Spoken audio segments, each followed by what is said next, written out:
Moi, j'ai une question. Mhm. De nos jours, qui est habilité à procéder à un baptême, à faire un baptême? Alors là, ça va dépendre de chaque église. Euh, En fait, la définition du baptême va dépendre aussi de chaque église. Il y a des frères chrétiens qui ont un ministère centré sur l'évangile, évangélique, qui baptisent les enfants.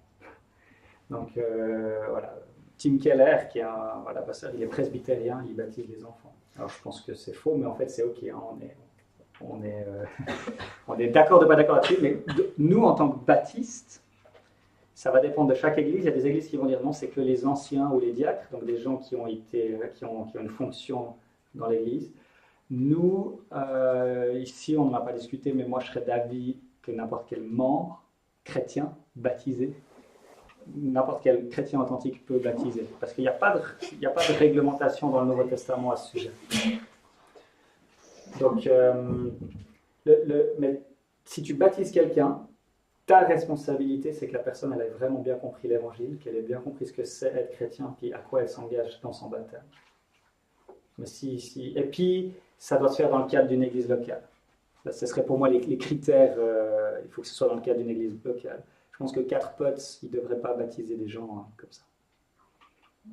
Entre potes, et puis, je ne recommanderais pas ça, parce qu'en fait, tu t'engages à... Ah oui, c'est assez bête, je ne l'ai pas dit, mais un des signes du baptême, c'est aussi notre union, donc c'est notre union à Christ, et l'union à Christ implique union à son corps. C'est impossible d'être uni à Christ sans être uni à son corps, donc l'église locale. Et tous les chrétiens qui disent « Ah, mais moi je peux être chrétien de mon côté par moi-même », parce qu'ils n'ont pas très bien compris le christianisme, et puis c'est en fait impossible. Voilà, tu ne peux pas être chrétien sans être lié à, je dirais, une église locale. Parce que théologique, tu ne peux pas dans le sens théologique, c'est impossible. Tu ne peux pas être uni à Christ sans être uni à son corps. Ça c'est le paquet en fait. Là, je pense que la plupart des gens seraient d'accord, enfin des théologiens évangéliques qui seraient d'accord avec ça. Et du coup, son corps, il se manifeste concrètement dans l'église locale. Par l'église locale. Dire, je suis uni avec les chrétiens du monde, etc. Le problème, c'est que la mission de l'église, nous on l'a définie, et puis je pense que c'est assez pertinent, la mission de l'église, c'est d'obéir à tous les commandements de Jésus. Et puis en fait, tu as besoin de l'église locale pour obéir à tous les commandements de Jésus, ne serait-ce que pour prendre la Sainte Seine, ne serait-ce que pour... Enfin, à la limite, si tu es une équipe de chrétiens, puis vous obéissez vraiment à tous les commandements de la Bible, à la limite, vous êtes une église. Mais quelqu'un qui... Moi, je pense que du coup, tu es obligé d'avoir, et puis ça veut dire que tu donnes des baptêmes et tu fais la Sainte Seine. Parce que ça, c'est une des choses qu'on doit faire comme obéissance à Jésus. Mais après, Valentin, c'est un peu délicat pour les personnes qui sont dans des pays non atteints, enfin, qui se convertissent soit, enfin, je sais pas, par des rêves, ou qui sont tout seuls là où ils sont. C'est un peu délicat de leur dire qu'ils ne peuvent pas être chrétiens sans être liés à une église locale. En fait, dans les faits, ils vont toujours se rattacher à des chrétiens. C'est un peu un mythe, les gens qui se convertissent par des rêves et puis qui vivent leur foi chrétienne. Toujours, quand ils ont un rêve, après, ils vont trouver un chrétien. Et puis, c'est le chrétien qui leur annonce l'évangile. Parce que leur rêve, ils n'ont pas entendu l'évangile. Et personne n'est sauvé par un rêve. Ils sont toujours sauvés par... Mais je dis, s'ils sont tout seuls là où ils sont, ou deux, alors les deux, ils font l'église, tu dirais. Ah oui, clairement, s'ils sont que deux, clairement. Et puis les deux, ils vont essayer d'obéir à tous les commandements de la Bible. Et puis c'est tellement... Ouais. Mais dans le cadre de... C'est pas tellement... Dire ça, c'est pas tellement... c'est pas après d'être légaliste, dire ah c'est faux, etc. Enfin, mais c'est qu'il y a une réalité de... tu peux pas vivre... Enfin, la foi chrétienne, c'est pas un truc de moi seul devant Dieu. C'est pas un truc de relation personnelle et intime entre moi et Dieu. C'est un truc de communion avec Dieu et relation personnelle et intime avec Dieu. Mais dans le cadre d'une communauté, Dieu, il nous a unis à lui et à son Église. Il y a deux aspects. Le fondement théologique, ce serait Jésus sur la croix. Il fait son testament et il confie sa mère à Jean, son disciple qui a la foi, et pas à Jacques, son frère biologique.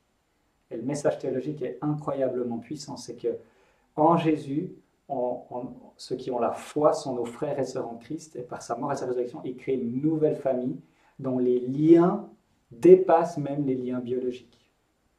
Et ça, c'est la réalité de l'église locale. C'est ce qu'on est appelé à vivre en tant qu'église locale.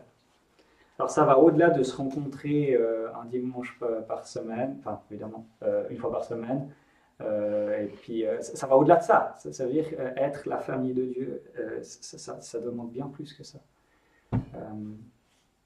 Ouais.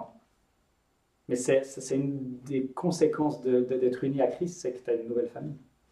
C'est pas dire que tu abandonnes ton ancienne famille, ta famille biologique. Non, tu vas la servir, mais bon. Et puis, selon toi, qu'est-ce qu'il advient des enfants qui ont été baptisés jeunes, sans conscience? En tant que baptiste, protestant baptiste, Ouais. on va dire, selon notre définition du baptême, que c'est l'engagement d'une conscience pure envers Dieu, c'est dire je veux étudier dans l'école de Jésus. On ne peut pas considérer qu'un bébé il a été baptisé. Donc on va dire que ce n'était pas un baptême. Okay. Ce qui est hyper trash pour des gens qui sont catholiques ou des gens qui ont fait baptiser leur enfant, mais c'est vraiment une autre définition du baptême. Du coup, on a vraiment des définitions différentes. Et puis dans le cas des catholiques, pour un catholique, le baptême, c'est pas comme les protestants qui baptisent les enfants. Le protestant, ça s'inscrit dans la théologie de l'alliance, et puis ils font l'équivalent entre la circoncision et le baptême. Et comme j'ai dit, c'est comme si on mettait une alliance à nos enfants. Eux, ils le font dans l'espérance, ils disent on veut éduquer ces enfants dans l'évangile, et puis on espère qu'un jour, ils vont mettre la foi, ils vont rajouter la foi aux signes qu'on a posés sur leur vie par le baptême. Donc, quand c'est dit comme ça, je pense que c'est faux, hein, parce que voilà, mais c'est à la limite ok. Et catholique, c'est pas, voilà, dans la vision catholique, c'est une autre signification. On baptise, il y a le péché originel, on est tous totalement corrompus par le péché, et on doit baptiser les enfants parce que par le sacrement du baptême, l'eau, dans la vision catholique, hein, la nature et la grâce utilise la nature pour communiquer la grâce, enfin Dieu utilise la nature pour communiquer la grâce, et donc l'eau infuse une justice originelle, c'est-à-dire qu'elle vient enlever le péché originel. Donc quand on baptise l'enfant, son baptême a pour fonction d'ôter le péché originel. Et après, si tu péchais un péché mortel, ça enlève cette grâce et il faut le sacrement de la pénitence, enfin voilà, un sacrement pour pouvoir rétablir cette justice originelle. Et puis après, tu as les péchés véniels, mais ils n'enlèvent pas cette grâce, il faut d'autres sacrements pour pouvoir les régler. Mais du coup, en tant que protestant, c'est sûr qu'on ne considère pas les deux baptêmes, hein, on ne les considère pas du tout comme des baptêmes selon ce qu'on définit comme l'engagement d'une conscience pure devant Dieu. Puis comme la Bible le décrit. Alors selon nous, ouais. Là, il faut dire que là, c'est notre interprétation de la Bible, et là, il faut avoir, en tant que parmi les protestants, parmi ceux qui disent la Bible c'est la parole de Dieu, et la Bible seule, hein, les catholiques ils disent la Bible est la parole de Dieu, et la tradition elle fait autorité. Donc on ne sera jamais d'accord avec les catholiques parce qu'il y a un autre principe qui opère. On peut être d'accord sur plein de choses, hein, il y a plein d'éléments où on est d'accord avec les catholiques, sur le principe. Mais après tu as les protestants, ils disent c'est la Bible seule, notre autorité. Et parmi les protestants, il y a trois groupes. Il y a ceux qui vont baptiser les enfants dans la théologie de l'alliance. Voilà. Il y a les baptistes comme nous qui vont baptiser que les confessants, les églises de confessants. Ah ben non, pardon, puis l'église catholique. Donc, non, pardon, il y en a deux parmi les protestants. Et puis il y a l'église catholique. Okay. Et le baptême est toujours hyper lié à notre vision de l'église. C'est comment on conçoit l'église. Hein. Dans la vision catholique, l'église, elle infuse, elle transmet la grâce, concrètement. Nous, on n'a pas du tout ça chez les protestants. Mais Faut la place pour tout le monde. Pardon, voilà. Parmi les protestants, on va la place pour tout le monde. Parmi les protestants, on dit tous, c'est à cause de notre péché qu'on n'est pas d'accord. Au ciel, on sera d'accord. Et pour l'instant, c'est vraiment... donc, soit nous, on a raison, ils ont tort, soit eux, ils ont raison, puis nous, on a tort. On ne peut pas aller tous avoir raison, puis on est d'accord de ne pas être d'accord. Puis on dit, c'est bien plus important, l'évangile, c'est bien plus... Mais on ne peut pas être dans la même église, en fait. Un baptiste ne peut pas aller dans une église pédobaptiste, donc qui baptise les enfants. Par contre, un pédobaptiste pourrait venir dans une église baptiste, ça pourrait moins poser de problème. Mais Voilà, c'est là où on en est, c'est triste d'avoir des divisions comme ça, mais c'est la réalité. Et c'est encourageant d'avoir des mouvements comme l'Évangile 21 qui dit, où il y a des pédobaptistes et des baptistes, des charismatiques, des cessationnistes qui se retrouvent en disant, voilà, pour nous le centre c'est l'Évangile, et puis ces choses c'est des questions de deuxième importance, et puis elles sont importantes pour nous, mais on peut quand même être unis parce que c'est l'Évangile qui est important, le salut par la grâce, enfin voilà, il y a plein d'éléments. Mais nous, on est convaincus qu'ils ont tort dans leur interprétation de la Bible. Et eux, ils sont convaincus qu'on a tort, puis c'est OK. C'est pour ça qu'ils ne sont pas d'accord avec ce qu'ils appellent des rebaptêmes. Ouais, mais nous, on va dire que ce n'est pas un rebaptême. Voilà, c'est un mais baptême. justement, c'est ça. Mais oui. Voilà. Ils disent que quelqu'un qui a eu un baptême enfant avec corps et c'est ça.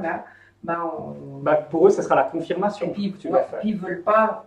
Ouais. Ils ne voudraient pas même au lac ou n'importe où. Parce qu'il y a des pasteurs protestants qui le font aussi au lac ou le rivière. C'est ça, il y a la confirmation en fait. Enfin, eux, c'est la confirmation. C'est ça.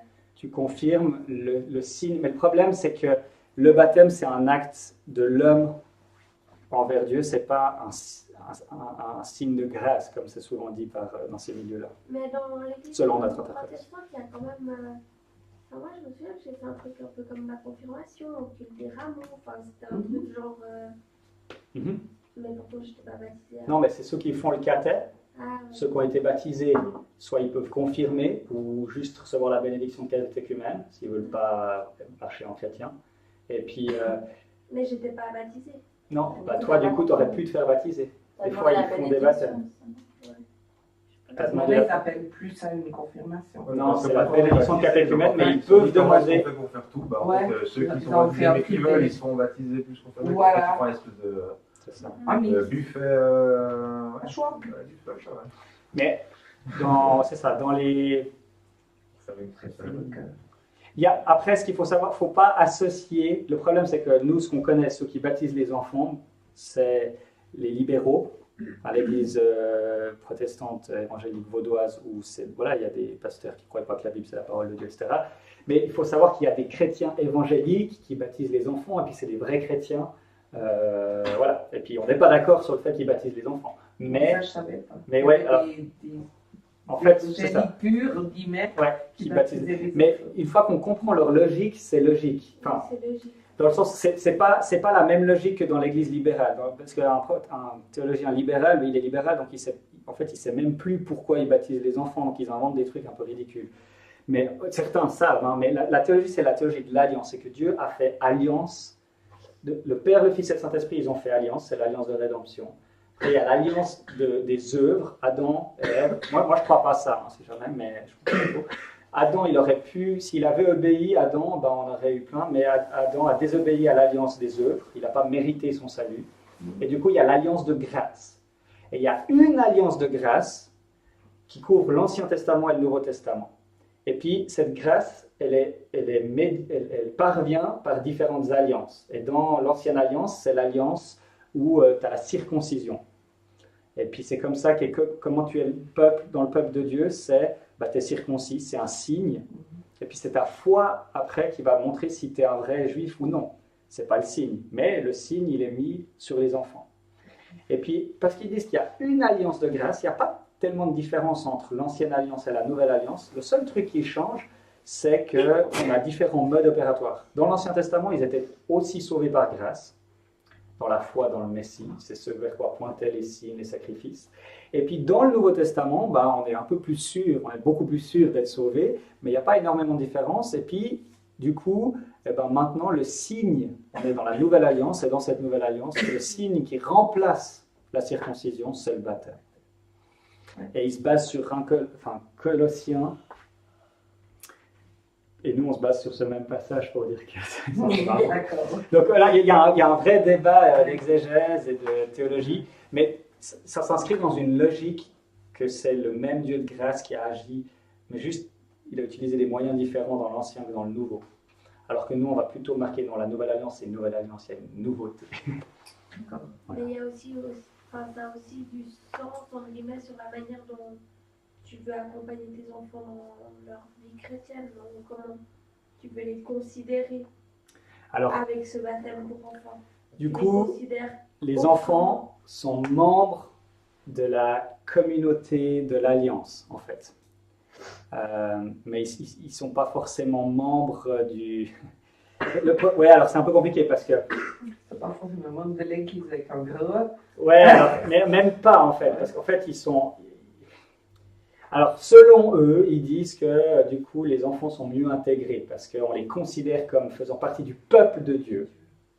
Mais ils devront par leur foi confirmer qu'ils font partie du peuple de Dieu. Mais jusque-là, on les considère comme des chrétiens qu'on discipule.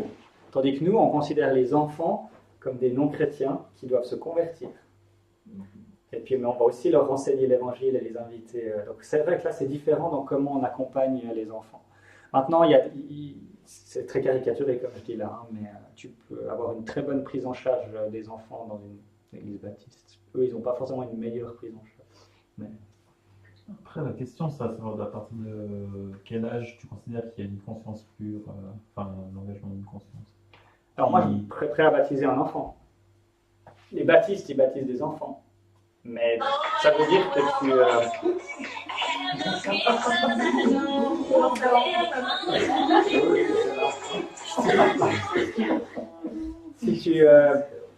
du coup, c'est ça, parce que on croit un enfant peut naître de nouveau à 6 ans, à 3 ans, et puis du coup avoir cette démarche. Maintenant, c'est vachement, on va faire très très attention avant de baptiser un enfant, et puis on va vraiment tester pour être sûr qu'il ne fait pas ça pour plaire à ses parents, etc. Mais donc il y a un processus quand même pour évaluer la foi d'un enfant, et puis après tu dis bon, on te propose plutôt de faire un témoignage à l'église, et puis tu te feras baptiser plus tard, ou bien non, de le baptiser. Je connais un pasteur aux États-Unis, lui il a baptisé son fils, mais il lui a fait des tests pendant je ne sais pas combien de temps, savoir s'il avait vraiment compris ce que ça voulait dire, et puis qu'il n'était pas là juste pour faire plaisir à ses parents. Parce que c'est quand même totalement possible et beaucoup plus courant que les enfants se convertissent pour plaire à leurs parents. Et donc, dans cette théorie-là, on pourrait baptiser un enfant, mais avec beaucoup précaution. Et puis, moi, personnellement, j'encouragerais à faire peut-être une cérémonie où suivant la situation, si tu n'es pas sûr, de faire une petite cérémonie où il donne un témoignage et puis et puis on dit quand tu auras 16 ans, tu te fais baptiser. Plus à considérer dans... Ouais, voilà, peut-être, ce serait à imaginer un truc comme ça, mais à voir. À voir quand ça arrive. À voir quand ça arrive. Ouais. Mais théologiquement, c'est à mon avis ok de baptiser un enfant. Ouais. Dans la vision baptiste, parce qu'un enfant, on croit totalement que Dieu peut sauver un enfant en fait. Mais voilà.